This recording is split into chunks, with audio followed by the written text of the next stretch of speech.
কিন্তু যখন বিশৃঙ্খল হয়ে যায় তখন মানুষ কিন্তু দাঁড়ায় না। তো যদি না যায় যদি জায়গাটা দেখলে আমি হাসে করতে আপনার তাহলে যদি কোনো করবে আমাদের কালেকশন দেখা যাবে একজন হাসিকে মাঠে কিন্তু আমরা আল্লাহ রহমত বলতে আসেন না না চুপ করে থাকেন নীরবে। এত সুন্দর সামিয়ানা প্যান্ডেল, এত সুন্দর আহ্বান আপনাদের করেছি।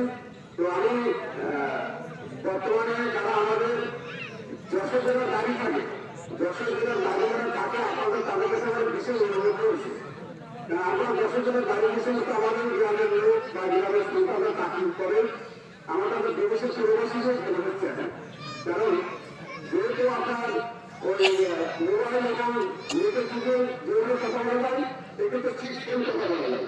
তো আমরা আমাদের মসজিদটা আমরা টাইসের কাজ করবো একটু টাইসের আস্তে আস্তে তো আমাদের মসজিদে করতে পারে ক্যাশ আছে